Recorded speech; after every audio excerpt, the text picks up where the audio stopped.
สบายดีและสวัสดีพ่อแม่พี่น้องสุขคนเด้อมื้อนี้ก็บ่าวบ่ไซที่กำลังเดินทางเข้าไปบ้านเวียงเนาะพี่น้องไปติดตามรับชมกันนะพี่น้องว่าพ่อแม่พี่น้องชาวบ้านเวียงสิเป็นจังไดเนาะพี่น้องเนาะการไปกันมาของกระเจ้าที่ใดเป็นจังไดเนาะไปติดตามกันเลยเนาะพี่น้องประชาชนกำลังไปนาพี่น้อง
ตอนนี้ก็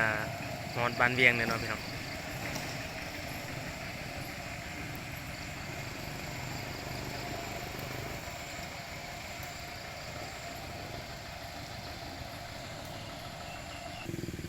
พี่น้องเอ้ยฝนกระตกละทางโอ้โห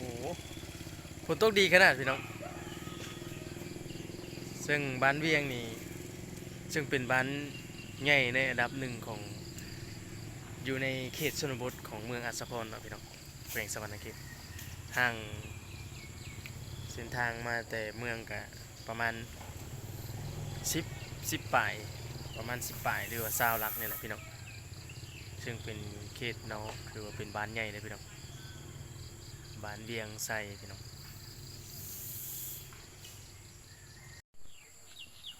เด็กน้อยกำลังไปโรงเรียนพี่น้องเขาชี้ย่างไปเนาะนี่น้อยอยู่เขตชนบท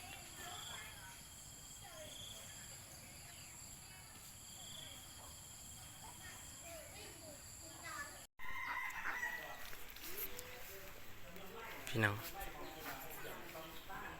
เรือนหลังนี้เพิ่นยังใส่เป็นอยู่เนาะเป็นแอมแต่กระมุงหลังสีเลยพี่น้อง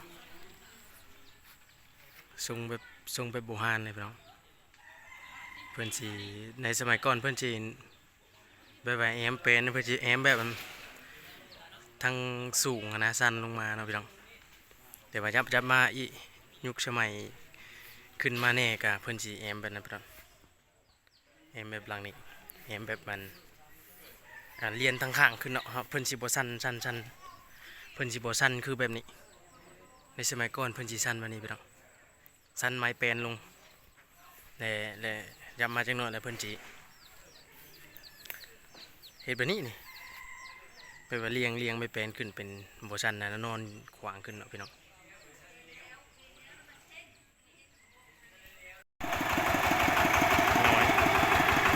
มีร้านค้าครับพี่น้องอยู่บ้านก่อนถามมึงก่อน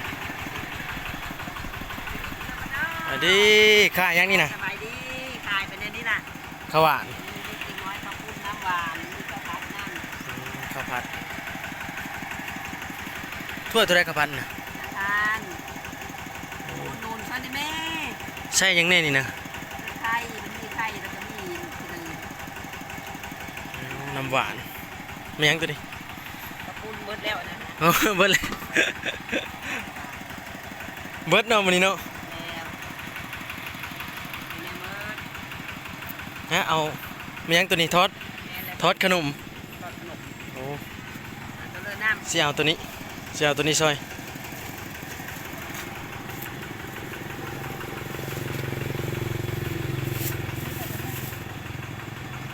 5,000บ่ ำอาจจะโอยนี่นะ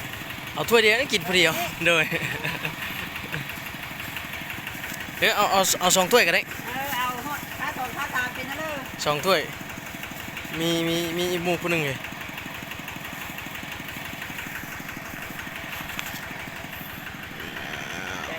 จ่าย อาจจะทางเลิกนี่นะ มาเวียกอยู่สุขศาลาเฮานี่ใจเด้อพี่น้องเพื่อนซานขายหยังนี่มักถั่วดินผู้เจ้าจักไปใส่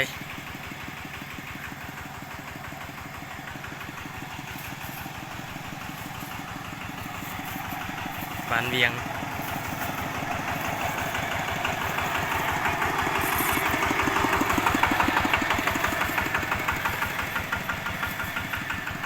นี่มีผู้สาวขายน้ำนะพี่น้องขายหยังนี่นะโอ้จามได้ขายอยู่บ่จามเทเลอร์จามนี่นะ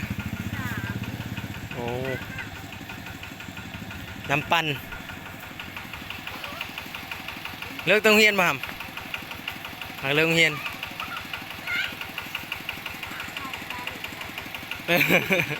ถ้าไปตัวแรงโตเนาะเออ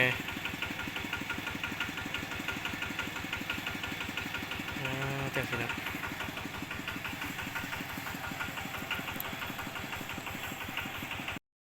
พี่น้องถือว่าคลิปนี้ก็ขอปิดไว้ชำนี้ก่อนเด้อพี่น้องเด้อฝากรอติดตามผลงานต่อไปว่าเราจีไปทางไหนต่อเนาะพี่น้องเนาะสุดท้ายนี้ก็เราก็ว่าสบายดี